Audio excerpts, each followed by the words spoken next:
አርሰናል ወሳኝ ድል ነው ውድ 3 ነጥብ ነው ትናንትና የመድፉ ድልም እድልም እንላለን በጣም እኔ ይሄ ሲዝን ከተጀመረ እንደ ትናንት ነው አይነት ፍዝና ቅዝዩን አርሰናል አይቻላል በጣም አዛዛኝ ፐርፎርማንስ ነው ያደረገው በርግጥ ድሉ ቀደም ሲል በጣም በጥሩ ሁኔታም ገልጸዋል አንዳንዴ ወደ ሻምፒዮንነት መጥመጣውም እንዲህ አይነት እድሎችን ተጠቅመ ነው አርሰናል እድልንና አንድ ተጫዋች ነበረው ትናንት ቡካዮ ሳካ በቃ ፐርፎርም ያደረገው ተጫዋች ቡካዮ ሳካ ብቻ ነው ለኔ በትናንቱ ጨዋታ ላይ ፍሬም እና በመጀመሪያው አጋማሽ ላይ በአጠቃላይ በዚህ ሲዝን ሆኖ በማያውቅ ሁኔታ አንድም ኦን ታርጌት ሙከራ አላሳየም አርሰናል እንግዲህ ወልቭስ ኦልሞስት ሁሉም ቡድኖች 3 ነጥብ አለን የሚሉት ከሁለት ቡድኖች ብቻ አቻ ያወጣ ባለፈው ሳምንት እንኳን ማንቸስተር 27 ኦን ታርጌት ሙከራዎችን ያደረገው 4 ጎል አስቆጥሯል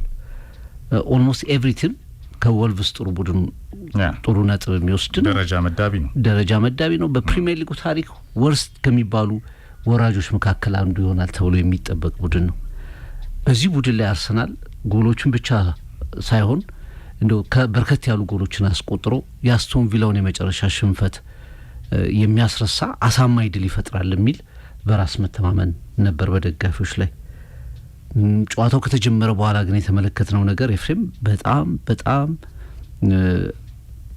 አርሰናል ቅድም በደንብ እንደተገለጸው የፊዚካል ጉዳዩ ላይ ይሄ የአካል ብቃት ጉዳይ ላይ የበለጠ አሳሳቢ ነገሮች እንዳሉ ምልክት የሚሰጥ ነው ለምሳሌ ኳሱ በጣም ተይዟል ያርሰናል ነበር በአብዛኛው ነገር ግን በጣም ስሎ በጣም እርግት ያለ ወደ ጎን የሚሄድ ቦክሱ ላይ የሚሽከረከር ነበር ወልቭስ ያው ውጤቱን ስለሚፈልጉት 5 ዲፌንስ ከዛ 3 ስክሪን የሚያደርጉ ሚድፊልደሮች ከዛ ሁለቱ ከፊት ያሉ ተጫዋቾች በካውንተር አታክ በተቻለ መጠን ጎል ለማስቆጠር ሲሞክሩ የተመለከትንበት ስትራቴጂ ነውና አርሰናል በፍጹም ክሮስም የሚያደርጋቸው ኳሶች ታርጌት ላይ አይደርሱም የሚዞሩ ኳሶች ጨዋታውን ስሎ ያደርጋሉ እና ዋን ተች የሚባሉ ኮምቢኔሽኖች አልነበሩም አንዳንድ ተጫዋቾች ኦሬዲ በጣም ተዳክመው ተመለከታቸዋል እኔ አሁን ኤዜ በጣም በሚያሳስብ ሁኔታ ትናንት ኃላፊነቱ ተሰጥቶታል ሚድፊልዱ ላይ ክሬቲቭ ኦዴጋርድ ቦታ ላይ ነው የተሰለፈውና የሆነ ከባድ ስራ ሰርቶ የገባ ነው የሚመስለው ሜዳ ውስጥ ከመጀመሪያው ደቂቃ ጀምሮ ፊዚካል ጀስቸሩ ትክክል አይደለም በፔኔትሬት ማደጋጋቱ ሁለተኛ ያው ወደፊት የሚሄዱ ኳሶች በጣም የክስራ በሆነ መንገድ ይነካሉ መስመር ላይ ያለው ከሳካ ውጭ የግራ መስመሩ ተጫዋች ማርቲኔሊን አልፎ ነበር የምንመለከተው ሁሉም ነገሮች በሳካ በኩል ነበር የሚመስሉት ዮኮሬስ እንደ በኋላ ላይ 5 ደቂቃ የ6 ደቂቃ የሙከራ ያደረገባቸው ነገሮች ተጫዋቾች ከተቀየሩ በኋላ ሙከራ ያደረጉባቸው ካልሆኑ በስተቀር በመጀመሪያው አጋማሽ ላይ በጣም አብሰንት ነበር እና አርሰናል ድንገት በጣም ቀላል ይሆናል በተባለ ጨዋታ የሚቸገር ቡድን ሆነ 7 ደቂቃ ፈጀበት ኤፍሬም ፔኔትሬት ለማድረግ 7ም ደቂቃ እንግዲህ ኦን ጎል ነው ከዛ ይባስ ብለህ አርሰናል በሚመራበት ሰዓት በጣም የተገረምኩበት በሰንደርላንዱም ጨዋታ ይሄ ነው የሆነው ልክ አንድ ጎል ትሮሳርድ በጥሩ ሰዓት ላይ ሲያስቆጥር 80 ደቂቃ አልፏል ወደ ዲፕ ወደ መከላከል መጣ ትናንት በፕሪሚየር ሊጉ የመጨረሻ ደረጃ ላይ ባለ 25 የግብ ዕዳ ባለው ቡድን 20ኛ ደረጃ ላይ ባለው ቡድን አልፎ ሙከራ በሚያደርግ ቡድን ጎል እንኳን ማግባት በሚከብደው ቡድን ላይ አንድ ጎል ካስቆጠረ በኋላ አርሰናል ዲፕ ወደ ኋላ ተመለሰ ኳሱን መንካት አቆመ ከኳስ ጀርባ ብቻ ኳሱን መጠበቅ ብቻ ያዘ እና ልክ ሰንደርላንድ ላይ እንደገባው አይነት ጎል ገባ ፕሬስ አያደርጉም ኳሱን አይወስዱም ኳሱን ይዞ መከላከል አልመረጡም ፕሬሲንግ አቆሙ ከዛ ወልቭስ ወደ ጨዋታ ድንገት እንዲገባ ፈቀዱለት ኤፍሬም ይሄን ክሪስታል ፓላስ ላይ ተነዋል ጎል ባይቆጠርም ሰንደርላንድ ላይ ተመለከተነው ጎል ተቆጠረ ኦናይ ኤምሪ እንደዛ አደረጉ ባለቀ ሰዓት ተቀያሪ ተጫዋቾቻቸውን ትናንት አስቶን ቪላ ጨዋታ ላይ አስገብተው ጎል አገኙ 3 ነጥብ ወሰዱ ትናንትም ሁለቱን ተቀያሪ ተጫዋቾች ኮምባይን አድርገው ነው ጎሉን ያስቆጠሩት እና ኳሱ በእንዲህ አይነት ጨዋታዎች ላይ እንዴት እኔ ትናንት ምንድን ነው ኤምሬትስ ላይ ሚኬል አርቴታ ላይ ድሉ የአርሰናል ደጋፊዎችን አስደስቷል በርግጥ እንዲህ አይነት ድል በቃ ሊያስደስትህ ግድ ነው ምክንያቱም የሄደ ድል ነው የመጣው በጣም ተስፋ የሚያስቆርጥ የሚመስል ውጤት ነው እንደገና ተመልሶ በአርሰናል እጅ የገባው እና ጎል ለማስቆጠር ደግሞ በጣም ከባድ የሆነ 1 ወይም 2 ደቂቃዎች በቀሩ ሰዓት ነው ያቺ ጎል የተገኘችውና ድሉ በጣም ያስፈነጥዛል። ግን አርሰናል ምንድን ነው የነካው? ሚኬል አርቴታ ትናንት ምንድን ነው የተፈጠረው የሚለውን ነገር በደንብ ማየት የሚያስፈልግ ይመስለኛል። ሳይኮሎጂካሊ ይሄ ቡድን ጠንካራ መሆን መቻል አለበት። ባለፈው ቴሪ ኦንሪን ጠቅሰን ስናወራ ነበር። ኤፍሬም ኦንሪ አንዳንድ ጊዜ አስቶን ቪላ ሜዳ ላይ የታየው ሪያክሽን ከ18 ከ19 ጨዋታ በኋላ ነጥብ ድሮፕ ልታረግ ትችላለህ። ስለዚህ በልኩ ነው ሪያክት ማድረግ ያለብህ። እንደዛ መንከባለል አያስፈልግም። ይሄ ኢሞሽናሊ የመሰበር ነገር ተጫዋቾች ማሳየት የለባቸውም ሲል ነበር። እንደዚህ አይነት ነገሮች እንደዚህ አይነት ጫናዎችን አቮይድ ማድረግ እንዳለበት ፍንጭ የሰጠ ጨዋታ ነው። ወልቭስ ትናንት ጠንካራ መስሎ የቀረበው ለኔ በአርሰናል በጣም ደካማ መሆን ነው ብዬ ነው ማስበው። ስቲል ቡድኑ በጣም ብዙ የሚጎለው ነገር አለ። ግን ትናንትና ወልቭስ በትዕግስት አርሰናል ያደረጋቸው ነገሮች አልነበሩም። እርጀንሲ ደግሞ ይሄ ደግሞ ሲያስፈልግ ደግሞ ቶሎ ቡድኑን ፔኔትሬት ለማድረግ በፍጥነት ነገሮችን የማድረግ ነገር አልነበረም። የመከላከሉ ዲሲፕሊን በጣም አስጊ ሁኔታ ውስጥ ነው ያለው። አሁን አርሰናል በአንድ ወቅት በጣም ትልቁ ድንቁ መከላከል አሁን በቀጥታ መከላከሉ ትንሽ ጥያቄ ውስጥ የሚወድቅበት ነገር ነው ይመስለኝ። እኔ ሄንካፔ ወጣት ተጫዋች ነው፣ ሪስፖንሲቢሊቲው ድንገት ነው የወደቀበት። ግን በሁለቱም በሶስቱም በአራቱም ጨዋታዎች ላይ በገባባቸው ስታየው ሞር ለሴንድሮስና ፓስካል ሲገን የሚቀርብ ተከላካይ ነው ብዬ ነው ኤክስፕሌን ማድርገው። ንቁ ነው፣ ፈጣን ነው፣ ግን የውሳኔዎቹ በጣም የሚያጋልጡ ሆኖ አግኝቻቸዋለሁ በተለያዩ ጨዋታዎች ላይ እና አርሰናል ፍራስትሬት ያደረገ ድንገት የወረደ ቡድን ሆኖ ነው የቀርበውና እኔ የትናንትናው ጨዋታ በአርሰናል በዚህ ሲዝን ውስጥ በጣም ደካማው፣ በጣም ፈዛዛው፣ በጣም ደግሞ ምናልባትም በደንብ ከተጠቀሙበት ደግሞ የእውነት ነቅተህ መጫወት እንዳለብህ የሚያሳይ ምልክት የሆነ ጨዋታ ነውና ፖዚቲቭ ነገሩ ቡካዮ ሳካ፣ ፖዚቲቭ ነገሩ ደግሞ 3 ነጥብ ነው ብቻ ብዬ ነው የምገልጸው። አዎ አርሰናል ከቻምፒየንስ ሊግ 6-6 ተደናቂ ጉዞ በኋላ በምድብ ድልድሉ እንግዲህ ብቻኛው ያልተሸነፈ ክለብ ነው በአውሮፓ ደረጃም። ከዛ ማግስት ነው እንግዲህ ከወልቭስ የብዙዎች ኤክስፔክቴሽን የሊጉ ውራ ነው 2 ነጥብ ብቻ ነው ያለው።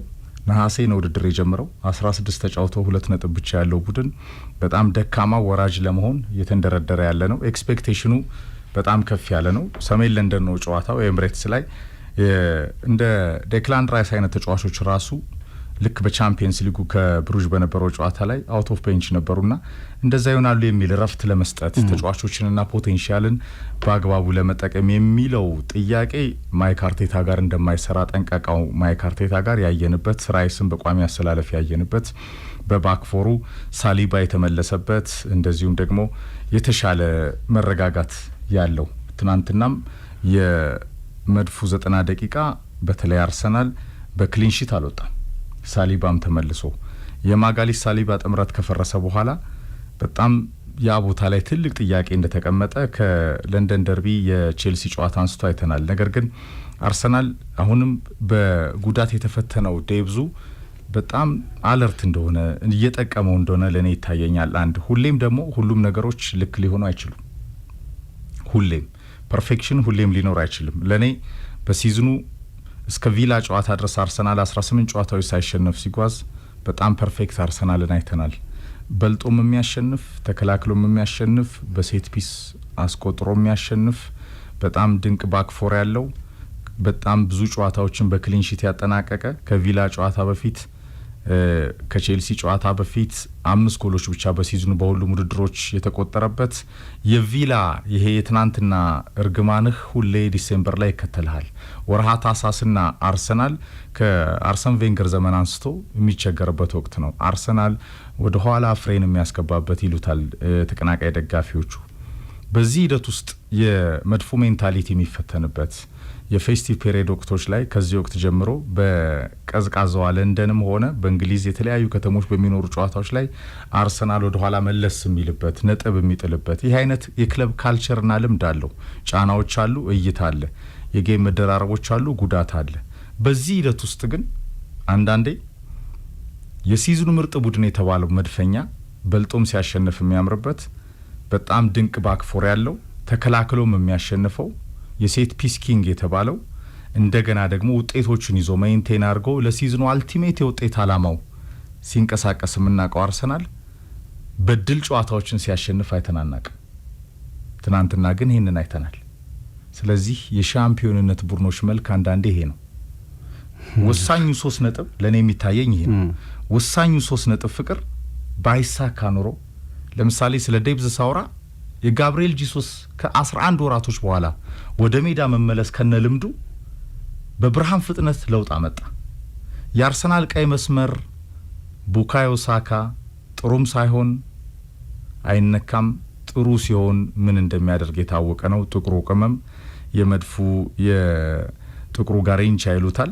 ሳካ በአርሰናል የሻምፒዮንነት መልክ ላይ ያለፉት 3 አመታት ላይ ቡድኑ በጣም በፕሮሰሱ ሲደረጅ ማለት ነው። በ6 አመት ጉዞ ደግሞ 3 አመቱ በጣም ፐርፌክት ስለነበሩ ከዋንጫዎች በጣም ከለፉ የአርሰናል ተጫዋቾች አንዱ ነው። ልክ እንደነ ኦዴጋርድ፣ ዴክላን ራይስ፣ ሳሊባ፣ ማጋሊሽ ይሄ ተጫዋች ከነልምዱ ከሲዝን በጣም ከፍ እያለ በጣም ቶፕ የሚባል ፐርፎርማንስ አላሳየም። ትናንትና በቪላው ጨዋታ ላይ ፈርስት ሃፍ ላይ በጣም ደካማ ነበረ። ያው የኤዜን ይዘን ሳካም ደካማ ነበረ። ሰከንድ ሃፍ ግን ትሮሳርድ ጎሏን ሲያስቆጥር ተቀይሮ ገብቶ መልሶ ተቀይሮ ሲወጣ ሙሉ ማች ፊትነስ ላይ ስላልነበረ በቪላ ጨዋታ ከሳካ ነው የተገኘው እድል። ሳካ ሳይኖርም ለአርሰናል እድሎችን ይፈጥራል። በጣም ኳስ መያዝ የሚችል ድሪብል የሚያደርግ እድሎችን የሚፈጥር ተሻጋሪ ኳሶቹ በጣም አደገኞች ናቸው። ትናንትና አርሰናል 11ኛው የሴት ፒስ ጎሉ ነው በፕሪሚየር ሊግ ብቻ። ኳሊቲው አለ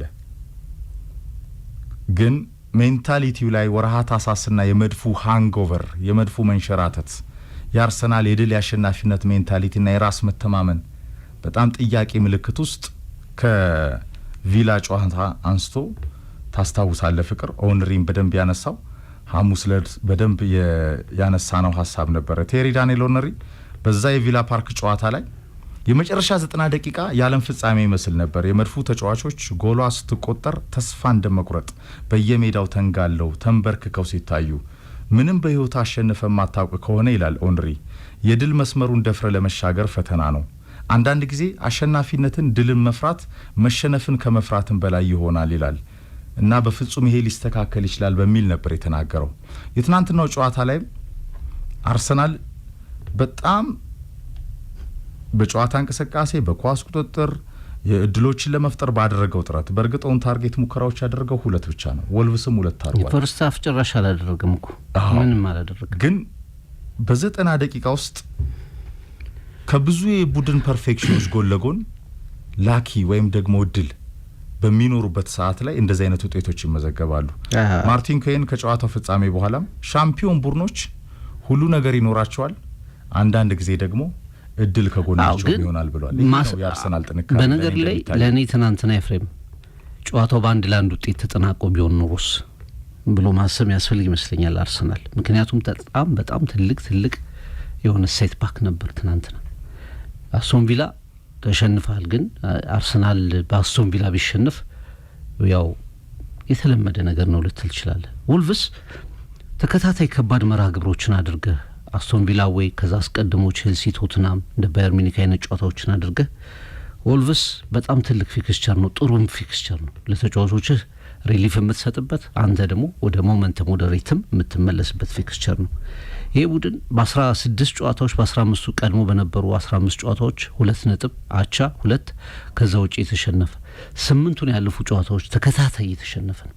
በአብዛኛው ኦን አቨሬጅ የሚደረግበት የጎል ሙከራ በጣም ሰፊ በየትኛውም ተጋጣሚ ነው ማለት ጠንካራ ደካማ ቡድን በጣም ብዙ ሙከራ የሚደረግበት ነው። 25 ጎሎች ንጹህ ህዳዎች ያሉበት ቡድን ነው። የመጨረሻ ጨዋታው ቅድም ሳነሳው ነበር ዩናይትድ ጋር በነበረው ጨዋታ ወደፊት የሚባል መሄድ የማይችል ቡድን 4-1 አንድ አጋጣሚ ጎል አስቆጠረ። ዩናይትድ በዛ ጨዋታ 8-9 ጎሎች ማግባት የሚችልበት አጋጣሚ ነበር። በታሪክም ደረጃ በፕሪሚየር ሊጉ ታሪክ ወርስት የሚባለው ቡድን ነው። እንደው ጃንዋሪ ላይ አብዛኛውን ቡድን ካልቀየሩ በስተቀር ስለመትረፍ ማሰብ የለበትም የሚባል ቡድን ነው። ይህም ቡድን እኔ ተውሺ ምክንያቱም ለመትረፍ ስለሚመጡ ፕሪሚየር ሊግ ቡድኖች የመጀመሪያዎቹ ጎል ማስቆጠር ልትቸገር ይችላል። አንድ ጎል በቃ መስበር እስኪያቅት ምክንያቱም እንደተመለከት ነው 5 ተከላካዮች አረጉ፣ 3 ሚድፊልደሮች አሉ ስክሪን ያደርጋሉ፣ 2 ደግሞ ከፊት የሚገኘውን ነገር ለማድረግ ፕሬስ ለማድረግ በካውንተር አታክ ለመጫወት ይሞክሩ ነበር። አንዱን ጎል ለማስቆጠር ረጅም ጊዜ ፈጀን። አንድ ጎል ከተቆጠረ በኋላ በዛ ልክ ወልቭስን መከላከል ምን አይነት ፊሎሶፊ ነው? በዛ ልክ ሜዳ ላይ አርሰናል ሜዳ ላይ አንድ ጎል ማግባት ራሱ እኮ ክራይም ነው በዚህ ጨዋታ ላይ። ሁለተኛ አንዱን ጎል ካስቆጠርክ በኋላ ወልቭስ ምንም ነገር ውስጥ የሌለ ቡድን፣ ምንም ውስጥ የሌለ ሀሳብ የሌለው ቡድን በዛ ልክ ወደ ጌም እንዲገባ መፍቀድ፣ ከሁለት ደቂቃ በላይ ኳሱ በእግራቸው እንዲሆን መፍቀድ፣ እያየህ መመልከት፣ ከዛ ደግሞ ጎሉን ማስተናገድ 90 ምናምን ደቂቃ ላይ ይሄ ጨዋታ በዚህ ውጤት ተጠናቆ ቢሆን ኖሮ ይሄ 1-1 ስለ አርሰናል የሚኖረው ናሬሽን አሁን ዛሬ በምናወራበት መንገድ በፍጹም ሊሆን አይችልም። የአርሰናል ደጋፊዎች ጭንቀት በጣም የሚጋባ ጭንቀት ነበር። ኤፍሬም በጣም የሚያስደነግጥ ነበር። በጣም ቨርቲካሊ መጫወት ሲገባቸው፣ በቀጥታ መጫወት ሲገባቸው ብዙ ጊዜ ወደ ዲያጎናል ይጫወታል ቡድኑ። ሚድፊልዶቹ ትንሽ ኳስ ነው የሚነኩት። በወልቭስ ትራፕ የተደረገ በቃ ለወልቭስ እጅ የሰጠ አርሰናል፣ ሳይኮሎጂካሊ የተሸነፈ አርሰናል። ይሄ በፍጹም ተመልክተነው አናውቅም በዚህ ሲዝን። የድሉ ጉዳይ በኋላ ፒውርሊ ላክ ነው አንደኛው። እኔ ደግሞ ትልቁን ክሬዲት አያስፈልግም ነው ትላንታ ድል አያስፈልግም ለሻምፒዮን እሱም ያስፈልጋል። ግን አርሰናል እንደዛ አይነት ጨዋታዎች ሀፕን አይደለም እየሰማይ ያልኩ ያለሁት ቀላል ጨዋታ ሃርድ ማድረግ የሻምፒዮን ጠባይ አይደለም። በጣም ቀላል ጨዋታ እንዲህ አይነት ጨዋታዎችን ካላሸነፍ ሁሌ ድል ካንተ ጋር አይደለም። እስካሁንም አልነበረም ከአርሰናል ጋር። ቀላል ጨዋታዎችን ቀላል ማድረግ አለብህ ሻምፒዮን መሆን ካለ። ቀላሉ ጨዋታ የወልቭስ ጨዋታ ነው። ወልቭስን በድል አልፈ ሌሎቹን በድል ላታልፍ ትችላለህና የአርሰናል ትናንት ሬድ ላይን ነው በአብዛኛው የሚታየው። ከጥሩ ነገሩ በላይ ሬድ ላይን ነው። ምክንያቱም አንደኛው የተቀየሩት ተጫዋቾች በጣም ሌት በሆነ መንገድ ነው የተቀየሩት። ፕላን ቢው በጣም የሚታይ አልነበርም። አርሰናል አማራጩ ቤንች ላይ አለ፣ ግን ፕላን ቢው በጣም ዘግይቶ ነው የመጣው። ሜዳ ውስጥ መቆየት የማይገባቸው ተጫዋቾች ለረጅም ሰዓት ሜዳ ውስጥ ቆይተዋል። ጎሉን ካስቆጠረ በኋላ ያደረገው ነገር ቶታሊ አክሰፕተብል አልነበርም። ያንን ጎል የምታስቆጥርበት እድል ከመቶ አንዴ ነው። ሁለተኛውን ጎል የሳካን ጎል ኤፍሬም ከ190 ደቂቃ ላይ አግብተህ 92ኛው ደቂቃ ላይ አግብተህ 93ኛውና 94ኛው ደቂቃ ላይ ጎል የምታስቆጥረው በጣም ከሺም ሊሆን ይችላል አንዴ ነው የሚሆነው። ግን ይሄን ቀላል ጨዋታ እንዴት አርሰናል አከበደው? ቀላል አልነበረም ወይና ሜንታሊቲ ታሳስ ያልነው በጣም እኔ እሱ ነው የሚታየኝ። እንደው እድሉ እንዳለ ሆኖ ሜንታሊቲ ኤግዛክትሊ። እና አብዛኛው አርሰናል ደጋፊ ትናንትና ያለው ምንድነው አንድ የቪላ ፓርኩ ጉዳይ፣ ከዛ የሰንደርላንዱ ጨዋታን ታስታውሳለህ። ትናንት በምን ታምር ነው አንድ ጎል ካስቆጠርክ በኋላ ወደ ኋላ የምትከላከለው ወልቭስን? የኔ ጥያቄ እሱ ነው። በእንዲህ አይነት ሁኔታ ብዙ ላትቆይ ትችላለህ። ሀሳቡ ትክክል ነው ፍቅር። በጣም ደካማው ቡድን ነው ወልቭስ። ምንም ይሄ እኮ እግር ኳስ አይዋሽም፣ የአደባባይ ሚስጥር ነው። ነጥቦቹ 2 ናቸው። ሰው 5 ወር ተጫውቶ እንዴት 2 ነጥብ ብቻ ይኖረዋል? ከወልቭስ የትኛውን ቡድን በጣም 4ም 5ም 6ም ቢያገባ ልታሞካሻው ምችል አይደለም። ወልቭስ ግን ካምባክ ለማድረግ ጥረት የሚያደርግበት መነሻው ሊሆን የመጨረሻዎቹ እድሎቹ ላይ ነው የሚገኘው በሲዝኑ ቢያንስ ደካማ ወራጅ ላለመባል። አሁንም አልወረደም እኮ ገና። ግን ነሐሴ ጀምሮ ውድድር ፍቅር 16 ተጫውቶ 2 ነጥብ ብቻ ነው ያለው። አንድም አላሸነፈም ሲዝኑ ከተጀመረ። ይሄ ክለብ ምናልባትም የፕሪሚየር ሊጉ ደካማው ባለ ታሪክ ሊሆን ይችላል።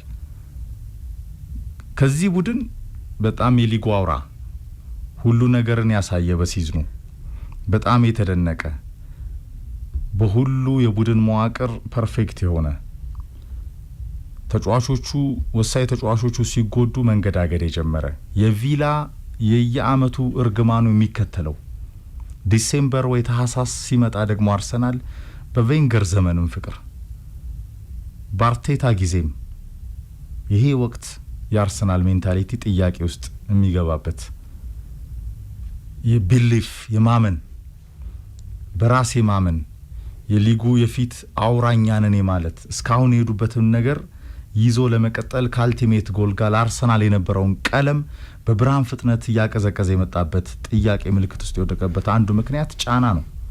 ሁለተኛው ወሳኝ ተጫዋቾቹ ጉዳት ነው። ዴብዝ ግን አሁንም አለው። በየትኛው መንገድ ግን በ90 ደቂቃ ከደካማ ወልቭስ አርሰናል ያሳየው ፐርፎርማንስ የሚያስተቸው ነው። ለኔ ግን ሳምታይምስ እግር ኳስ ፍቅር ትንሽ እግር ኳስ ቤተሰቦች ስሜት ይሆናሉ እንጂ 2-3 ጌም እኮ አርሰናልን መጠበቅ ነው። ከፊቱ በጣም ትልልቅ ጌሞች አሉ። አሁን ይሄ ታህሳስ ሳያልቅ ቪላን ኤምሬትስ ላይ መልሰዋል። ፍቅር ቪላን የጀመረው እንደዛ ያ ወርልድ ካፕ ፋይናል ይመስል ነበር። ራይስ በቃ ሲያዘቀዝቁ መሬት ላይ ኦንሪ ዋይ ነው ያለው። ለምን? ምክንያቱም 18 ጌም ያልተሸነፈ ፐርፌክት የተከላካይ መስመር ያለው የሴት ፒስ ኪንግ የተባለ በአየር በምድር የሚያጠቃ የሚከላከል ነምበር 9 የጨመረ ዴብዙን ያጠናከረ ፐርፌክት አርሰናል የቪላ እርግማኑ ተከትሎታል። ዩናይ ኤምሬ ካላቸው ኳሊቲ ጋር ጠንካራው ቪላ ፍቅር እንደገና አርቴታ ላይ አንተም ደጋግመህ ታነሳዋል። ሳምታይምስ አርቴታ ባለፈው ሐሙስም እኮ ስንል ነበር የቡድኑ ችግር ይሆናል የአርሰናል ራይቫል መስሎ ቁጭ ይላል እና ሜንታሊቲ ጠንቃቃው አርሴናል የተባለው ማን ነው? አርቴታ የተባለው ለዛ ነው። ጠንቃቃው ሱፐር ማይክ አርቴታ ይሉታል። እላፊ ይጠነቀቃል፣ እላፊ ስጋት አለ። ይህ አሰልጣኝ ከዋንጫዎች ኖ ኤክስኪውዝ ፍቅር ይህንን ያውቀዋል። 6 ዓመት ተሻግሯል።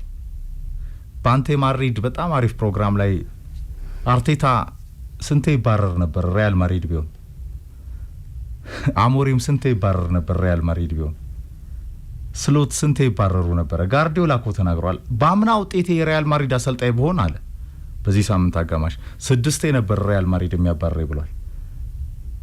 ግን ለኔ ከነ ክፍተትህ ከነ ድክመትህ በጣም አንደር ፐርፎርም ባደረክበት ጨዋታ ላይ ትክክል ነው። ይሄ ጨዋታ አንድ እኩል ቢጠናቀቅ ተወይ የሚወራበት መንገድ ሊለይ ይችላል። ፍቅር የበለጠ አርሰናል ጫና ውስጥ ይወድቅ ነበር። አንዳንዴ ግን እድሎች የሻምፒዮን ቡድኖች መልክ ይሆናሉ። ላክ ግድ ነው ፍቅር። ዓለም ዋንጫን ያሸነፉ፣ ቻምፒየንስ ሊግን ያሸነፉ፣ ካምባኮችን የፈጠሩ፣ ታሪክ የሰሩ፣ ድራማዎችን የፈጸሙ አርሰናል የ20 ዓመት አጃቢነቱን ለማጠናቀቅ እንደዚህ አይነት ምሽቶች የሚያስፈልጉታል። እድል የሚያስማማ ለምሳሌ ኦልትራፎርድ ላይ ብለናል እኮ አይደል? ኦልትራፎርድ ላይ እንደዛ ተበልጦ ያችን ነጥብ ሲወስድ እቺ 3 ነጥብ ሜይ ላይ እንደገና ታስታውሳታለህ። ሌላ የምታስታውሰው 3 ነጥብ ይሄኛው ነው፣ የወልቭሱ ጨዋታ ነው። በ16 ሳምንት ጉዞ የምታስታውሰው ማትረሳው ነጥብ ይሄ ነው። ግን ምንድነው ኤፍሬም ያርሰናል አሁን ሁሌ እድሉ ካንተ ጋር ላይሆን ይችላል። ገና 1/3 የሲዝኑ ጨዋታ 1/3 ኦልሞስት ወደ ግማሽ እየተጠጋ ነው ያለው። ብዙ ጨዋታዎች አሉ። አሁን በትናንቱ ጨዋታ ላይ የአርሰናል ደጋፊ ብትሆን 45 ደቂቃ ኦን ታርጌት ሙከራ አርሰናል አርጎት የማያውቀውን ጠባይ ሆኖ የማያውቀውን 45 ደቂቃ ኦን ታርጌት ሙከራ የለውም። አንድ ቀጥተኛ ፓስ የለውም። ሚድፊልዶቹ ኳስ የሚነኩት አርሰናል የግብ ክልል ላይ ነው። ብዙ ኳስ የወልቭስ ተጋጣሚ ላይ አይደርሱም። ኳሱ ቶሎ አይሄድም። በቃ በጣም ትገረማለህ። ምንድን ነው የሆነው? አይፈጥንም። ጎል ይፈልጋል ቡድኑ። ተጋጣሚዎች ተከታዮቹ ላይ ጫና ማሳደር አለበት። አይፈጥንም።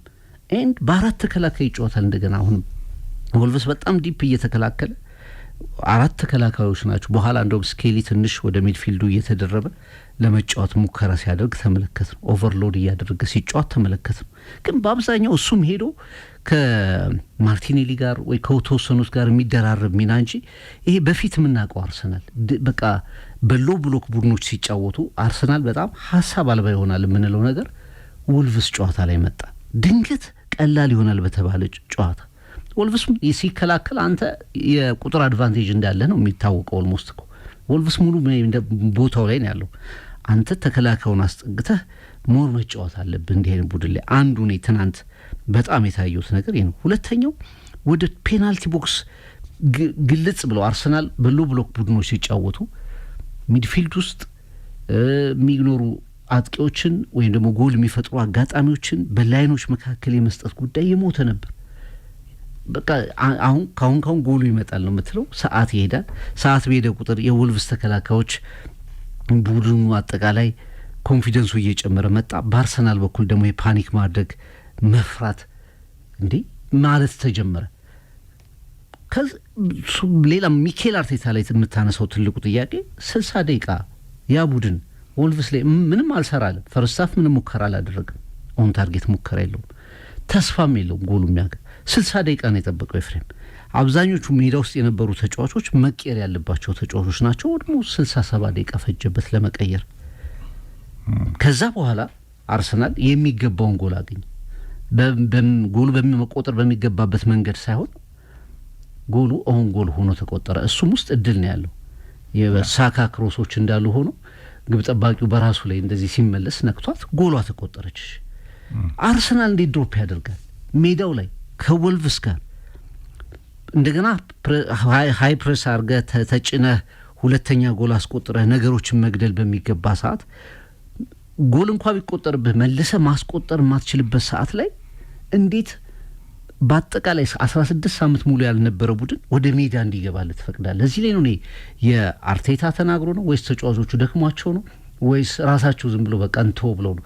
ጎሉ ሲቆጠር ኤፍሬም ጨዋታው እንዳየው ከሁለት ደቂቃ ያላነሰ ሰዓት ውልቭስ እንትኑን ይዞታል፣ ኳሱን ይዞታል። አንድም ተጫዋች ፕረስ አያደርግም፣ አንድም ተጫዋች መንካት አይፈልግም።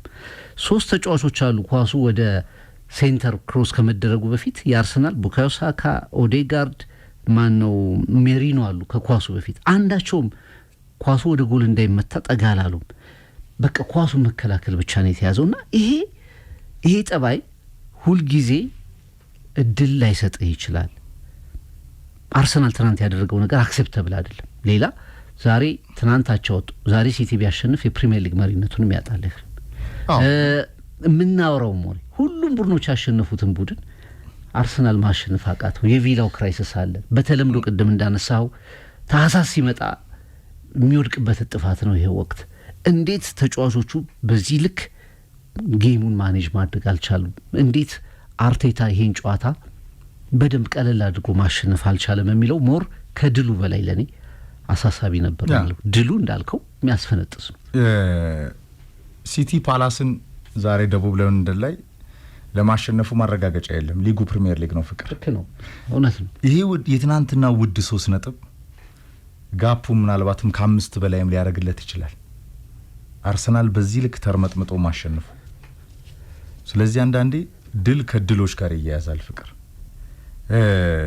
ጥረት፣ ታታሪነት፣ ተስፋ ለመቁረጥ ጥሩ ባልተጫወትክበት ጨዋታ እንቅስቃሴም አሰልጣኝህ በጨዋታው ዝግጁነት ላይ ባሳየው ስትራቴጂ በነበረው ጌም ማኔጅመንት በጠቀስካቸው የቅያሪ መዘግየቶችና መፍዘዞች ውስጥ አርሰናል የሊጉ አውራ ሆኖ ከደጋፊ ፍላጎትና ጭንቀት ጋር አይተዋል። ኤምሬትስ እንዴት በድን እንደሆነ እንዴት ጸጥ እንዳለ። ግን ይሄ ኖርዝ ለንደን ፎሬቨር ዋትኤቨር ዘ ዌዘር እኮ አየሩ ምንም አስቸጋሪ ያው የምታውቀው ነው። አየሩ በጣም ፈታኝ ነው ፍቅር። ትናንትና የመድፉ ደጋፊዎች ግን በድል ከተገኘችው 3 ነጥብ ጋር በጎዳናው እየጨፈሩ ነው የወጡት። አንዳቸውም አይገኙም ነበረ። ፈጥነው ነው ወደ ሜትሮ የሚገቡት የነበረው።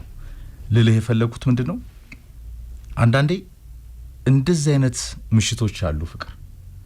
ሁሌ ግን ያልከው ዋት ኢዝ ኔክስት የምናየው ነው። አርሰናል ዘንድሮ ባለፉት 3 ዓመታት ከነበረው ልምድ አንጻር 247 ቀናት መርቶ በ14-15 ተጫዋቾች ብቻ ለአንድ ወር ለመራው ሲቲ ሲለቅ አይተናል። በጣም ፐርፌክት አርሰናል ዋንጫ አላመጣም ፍቅር። ካቻምና አርሰናል 38 ሳምንት ተናንቆ እንደዚሁ በ13-14 ዴብዝ ሳይኖረው በመጨረሻው የእሁድ ሳምንት ላይ ድራማውን ሁሉ ለማንቸስተር ሲቲ ሰጥቷል። ያኔ ማንቸስተር ሲቲ ፐርፌክት ብቻ ስለሆነ አይደለም እድለኛም ነበር። 75 ደቂቃ የጄራርድ አስቶን ቪላ የወሰደውን ጨዋታ እኮ ጉንዶጋን እንደ ኩኖጌሮ ሆኖ እኮ ወደ ካምባኩ ሲመጣ የሲቲ ጽናት፣ ጥረት፣ ተስፋ ለመቁረጥ እስከ መጨረሻው ሞተም መሞከር ቻንሶችን ይፈጥራሉ ፍቅር። ዝሆን ሎተሪውን ወደ አንተ ያመጣልሃል። ይህ የሻምፒዮን ቡድኖች መልክ ነው። በልጠው ማሸነፍን፣ ተከላክለው ማሸነፍን፣ በሴት ፒስ ማሸነፍን። አርሰናል እኮ ዘንድሮ ፍቅር ስቶክንም ይመስላል አይደል? ዴክላን ራይስ አይተዋል አንዳንዴ የሚጥላቸው ረጃጅም የእጅ ኳሶች። አንዳንዴ አርሰናል ባርሳ ማድሪድንም መስሎ አይተናል። አንዳንዴ ደግሞ የዘጠናውን የዚህ የ19 ጀርመንን ይመስላል ቲፒካል እንደ ጀርመን። አንዳንዴ ደግሞ አርሰናል የጣሊያን ካቴናን ይመስላል። አንዳንድ ጊዜ ደግሞ አርሰናል ብራዚልን ይመስላል። እንዲህ አይነት ደግሞ የድል ምሽቶችንም በእድልም የምታሸንፍበት ላክ ካንተ ጋር ሲሆን ምናልባትም ከዋንጫው ህልም ያደርሳል። ሁሌ ግን በእንደዚህ አይነት ፐርፎርማንስ ትቀጥላለህ ሌላ ጥያቄ ነው። እኔ ኤዜ ከዶሮዋ ሃትሪክ በኋላ ፍቅር እንደፈዘዘ ነው። ከዛ የሃትሪክ ሽርሽር ጋር ሜዳ ላይ ያለ ግን የሌለ ከሶስት ጨዋታ ከመግባቱ በፊት አንድ የ2 ሰዓት የእግር መንገድ የሆነ ደግሞ ስራ በቃ ወይ እንጨት ነገር ፈልጦ ምናምን የገባ ተጫዋች ነው የሚመስለው። አንደኛው ድካም ፊዚካሊ በጣም ተዳክሞ ነው የምታየው። አንደኛው ክፍተት እሱ ነው። አሁን ለአርሰናል ፐርፎርማንስ መውረድ ጉዳቶች ይመጣሉ ገና ወደፊትም። የአርቴታ መጠንቀቅ የበለጠ የቡድኑ ችግር ሊሆን ይችላል። ኢንዲቪጁዋል ብሪሊያንስ ግን ደግሞ ጨዋታዎችን ይቀይራሉ። ለምሳሌ ቡካዮ ሳካ ትናንትና ኦን ጎል ከመሆኑ በፊት እኮ ኦልሞስት ኳሱ ገብቷል። ትክክል። ብሩኖ ጊማሬዝ ከኮርና እንዳገባው በኒውካስል ጨዋታ ፖል ገሽቶ ይሄ ፐርፌክሽን የቡካዮ ሳካ ነው ፍቅር። አርሰናል እንደዛ በፈዘዘበት እንደዚህ አይነት ተጫዋቾች ደግሞ በጣም በተዳከሙበት ከሰሜን ለንደን ሃትሪክ በኋላ በተከታታይ ጨዋታዎች ዮከሬስ ሁሉን 0-0 አድርጎ በወጣበት በሁሉም የጨዋታ እንቅስቃሴ 0-0 ሆኖ በወጣበት ከጉዳት ነው የመጣው። በጣም ጥሩ ኳሊቲ ያለው ይሄንን ደጋግሞ አሳይቶናል። እንዲህ አይነት ምሽቶችም ይኖራሉ ፍቅር። ሳካ ግን ቶፕ የሚባል በነ ሜሲ ደረጃ የሚያስቀምጥ ፐርፎርማንስ እኮ አይደለም ያሳየው። በየትኛው መንገድ ግን የዚህ ተጫዋች ድሪብል እንኳን ቢቆም ፍቅር ተሻጋሪ ኳሶቹ አደገኞች ናቸው።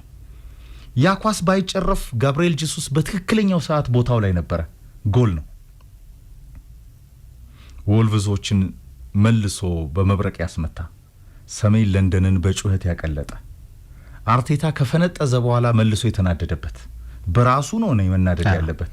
በጨዋታው ዝግጁነት፣ በላይናፑ፣ በጌም ማኔጅመንቱ፣ በምርጫው፣ በወሰናቸው ውሳኔዎች። ከዛ ውጪ ግን ጋብሪኤል ማጋሊሽ የሳሊባ መመለስ በጣም መልካም ዜና ነው።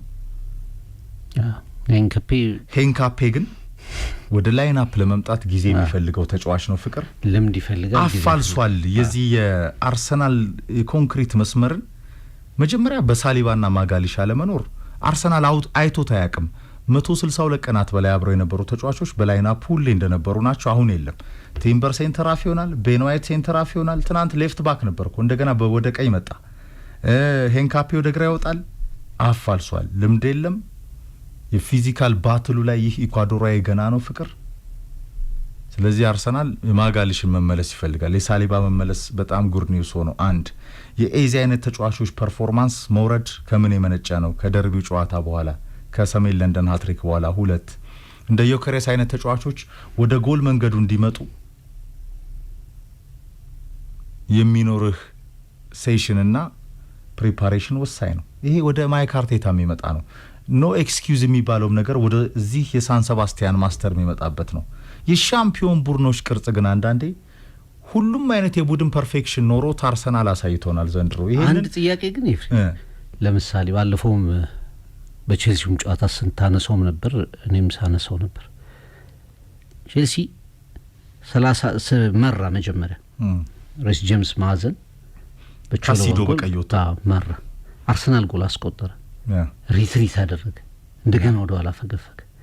የሰንደርላንድ ጨዋታ ላይ 82ኛው ደቂቃ ላይ ትሮሳርድ ጎል አገባ፣ ተመለሰ፣ ሰንደርላንድ ጎል አገባ። የአስቶን ቪላ ጨዋታ ላይ አርሰናል ተመራ፣ አቻ ሆነ፣ በትሮሳርድ ጎል እንደገና ተመለሰ፣ ጎል አገባ። አስቶን ቪላ 3 ነጥብ ወሰደ። የሊቨርፑሉ ጨዋታ ላይ ካስታወስክ ጥሩ ነበር አርሰናል፣ አፈገፈገ፣ እንደገና ወደ ኋላ። ያቺ ቅጣት ምት በትሮሳርድ ነው ሳቦዝ ላይ ቅጣት ምት ተቆጠረች። ልክ አንድ ጎል ሲያገኝ ሚኬል አርቴታ ቡድኑ በቃ ያንን ጎል መከላከል አለበት የሚለው ውሳኔ የሱ አይደለም ወይ? ይሄ ፓተርን እሱን አያሳይም ወይ? ልክ ነው። መጨረሻ እኮ ከአርሰናል ፊት የሚቆመው ተጫዋች እየሆነ ነው፣ ተጋጣሚ እየሆነ ነው። ትናንትና በጣም እኔ ያድል ባይኖር የሳካ ክሮሶች ባይኖሩ እንደ የወልቭስ እንዳቻው ውጤት ነበር የሚነገረው። በቃ የአርሰናል እጣ ፈንታ ኦልሞስት እንደተደመደመ ተደርጎ ናሬሽኑ ይመጣል። የበለጠ ሳይኮሎጂካል ጫና፣ የበለጠ ፈተና እና ትናንት እዚህ ውሳኔ ላይ ነው እኔ ሰመራይዝ እንደው መደረግ አለበት ብዬ ማስበው። የትናንትናው ጨዋታ ባቸው ውጤት ቢሆን አርቴታም ቡርኑም የሲቲ ሜንታሊቲን በጣም ከፍ የሚልበት የፓላሱ የዛሬ ጨዋታ በዛ ጠባብ ሜዳ ደቡብ ለንደን ላይ የሚፈተንበት ነው። ማንቸስተር ሲቲ ፍቅር አርሰናል የበለጠ ሪሊፍ አግኝቶ ይሄን ጨዋታ የሚከታተልበት ነው። የ5 ነጥብ ጋፑ ሊሰፋ ይችላል፣ በዛው ሊቆይ ይችላል። ሲቲ አሸንፎ ወደ ካምባክ መጥቶ አንደኛም ሊሆን የሚችልበት እድል ነበረ። ወርሃ ዲሴምበርና የአርሰናል ታሪክን ወደ ኋላ መለስ ብሎ ማንበብ ነው። የመድፉ ስካር የሚነሳበት የሃንጎቨሩ ፍቅር ነጥብ ይመጣል። የመንገዳገድ ሃንጎቨር አንድ ሁለተኛ ተከታታይ ኮስን ጠቅሳቸው ነበረ። በቼልሲ ጨዋታ ላይ 10-11 ሆነህ እንደ አሞሪም እኮ አልተናገረም እንጂ ለ11 ነው ያዘጋጀዋቸው አለ አሞሪም በኤቨርተን ሲበላ 10-11 ለካ አላዘጋጃቸውም እና ማን ያዘጋጃቸው ነበር? አርቴታ እንደዛ አላለም እንጂ ካሲዶ ወጣ 38ኛው ደቂቃ ረፍት ወጡ 0-0 ቼልሲ ቀድሞ አገባ።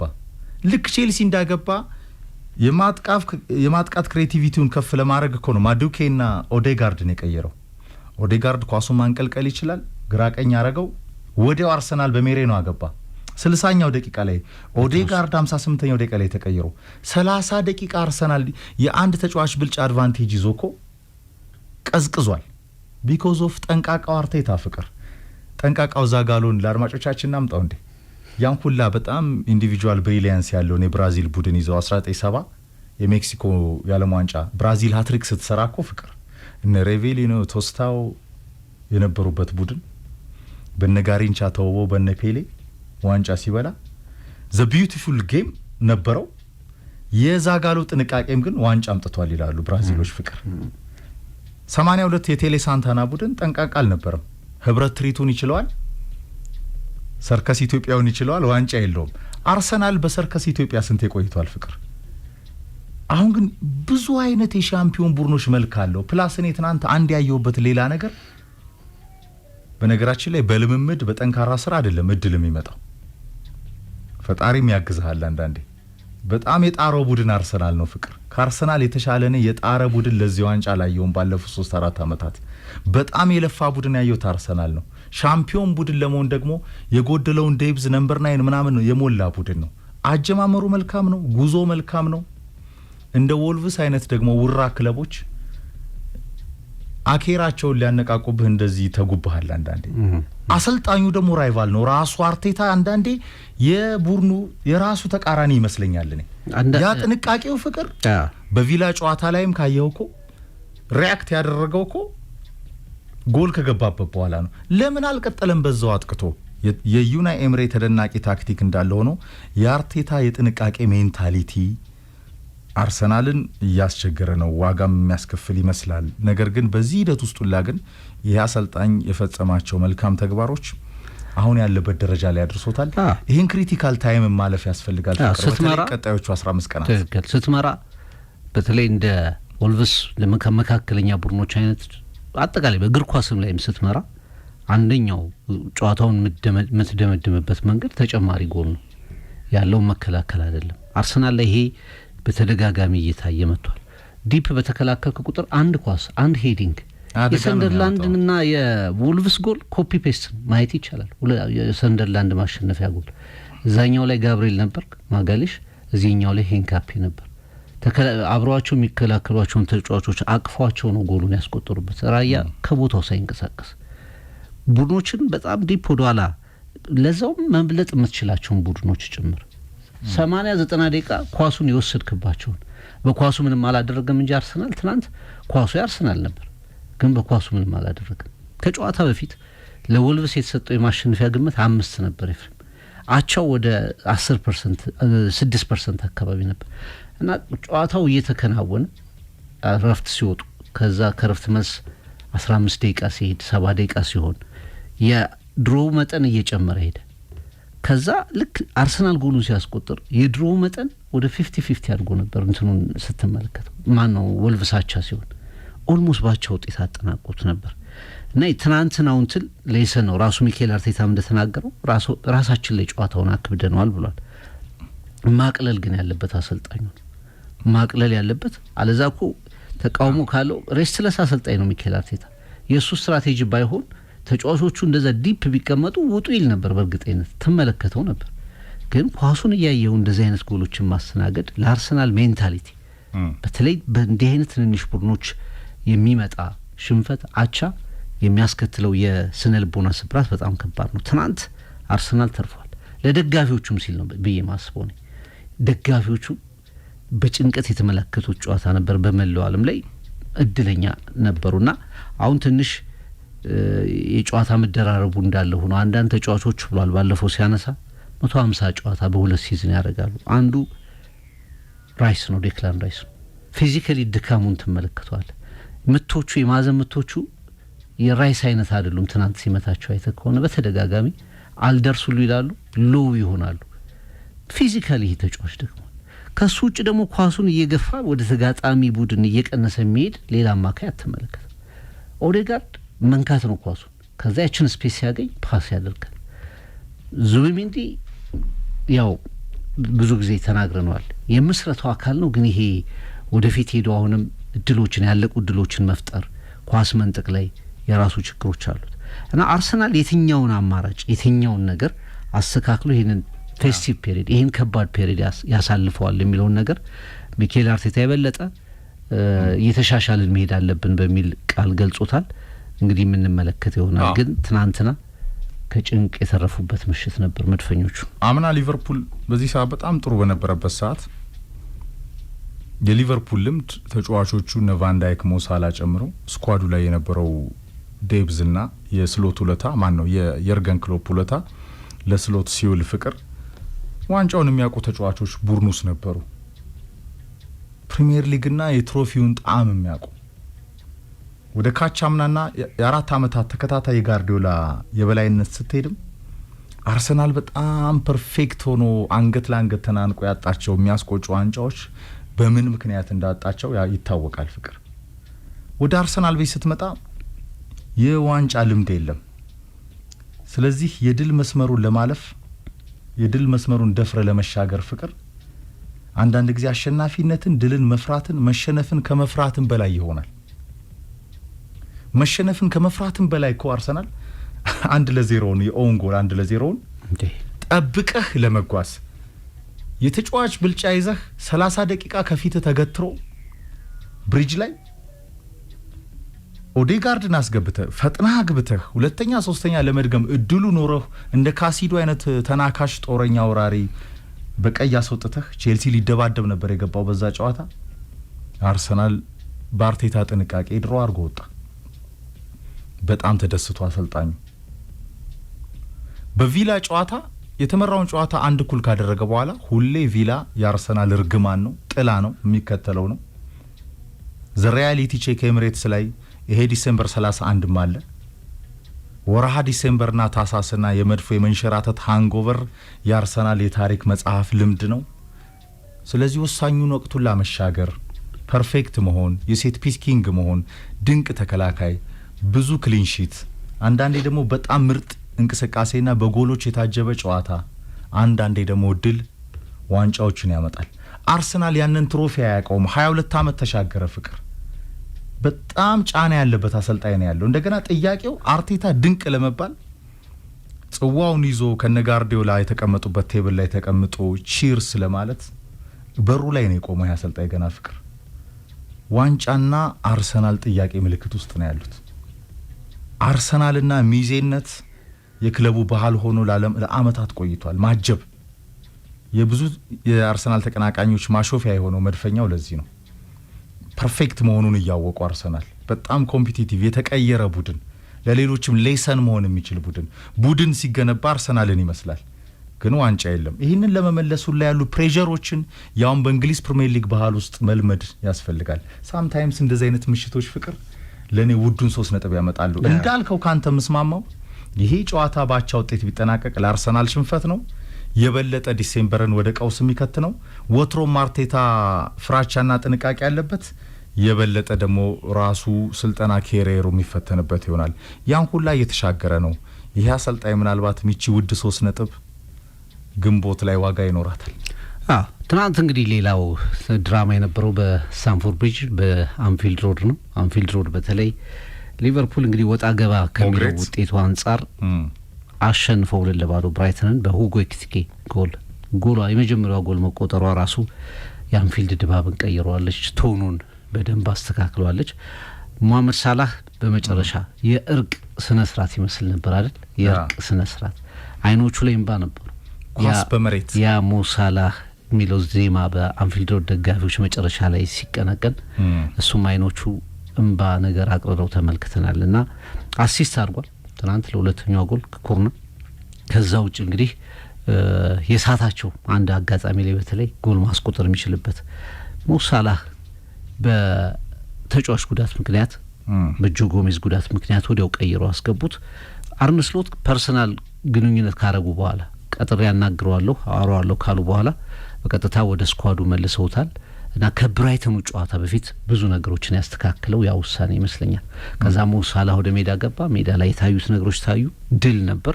ሊቨርፑል ይሄ ከሚንገጫገጭ ውጤቱ መውጣት ቻለ። ባክ ቱ ባክ ቻምፒየንስ ሊግ ኢንተርን እንዲሁም ደግሞ ብራይተንን አሸነፈ።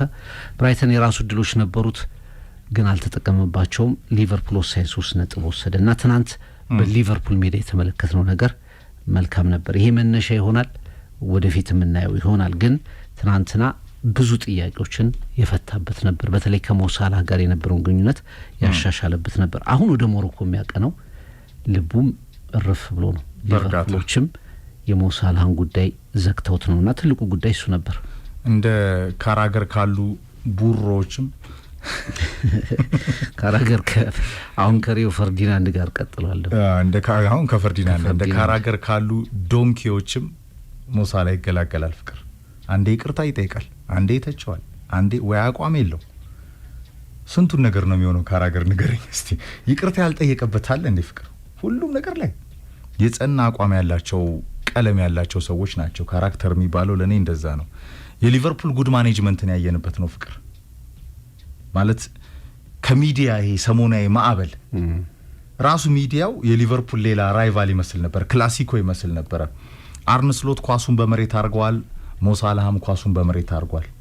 ትናንትና ቀለደኮ 2 ዊክስ ኢን ኤ ሮው አለኮ ምንም ማለት ነው። እዛ ሚክስድ ዞን ላይ እነዛ እሳት የላሱ ጋዜጠኞች ጠበቁት።